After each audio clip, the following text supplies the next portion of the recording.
This is Work Together 16.3, page 498 in the textbook and 433 in the workbook. This chapter is telling you how to prepare a post-closing trial balance. After we get done doing our worksheet, we make our adjusting entries, and we make the closing entries, we post all of that information to the individual ledger accounts. And then, to make sure we posted those correctly, we do what we call a post-closing trial balance. And if the debits equal the credits, then we're assuming that we posted correctly, and we will double rule.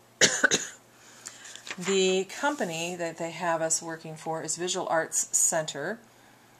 They gave us information to use in the book. It says prepare a post-closing trial balance on the form provided, utilizing the accounts up above. That's the accounts that have a balance. We only list accounts that have a balance. If it doesn't have a balance, we leave it off the post-closing trial balance column.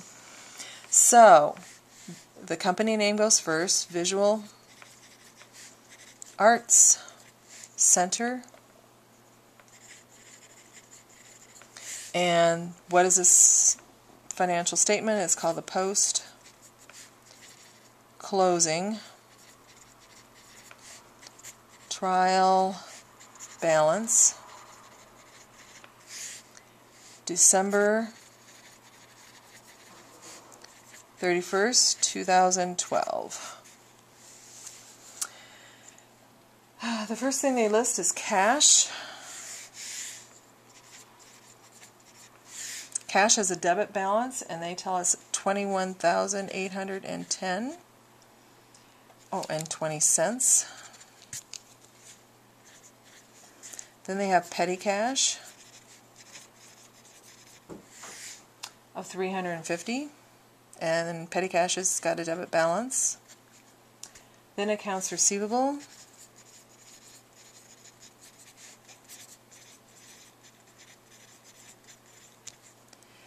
a debit balance of $8,398, a merchandise inventory,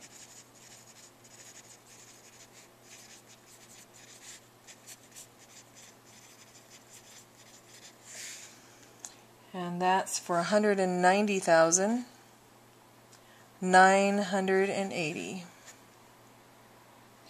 Then supplies, and of course that was a debit balance because it is an asset. Supplies office, and it's an asset. That would be a debit balance, $1,314. Supplies store,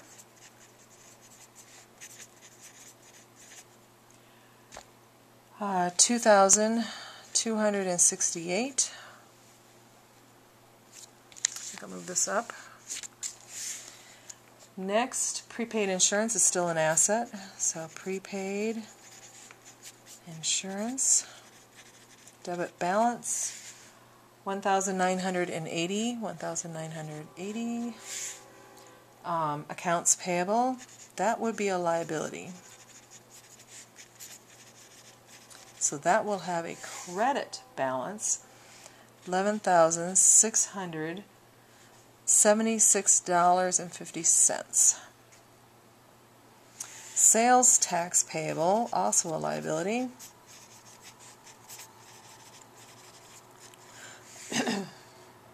$1,584. Capital stock, of course that's a stockholder's equity account item. And it's got a credit balance of $100,000. And retained earnings.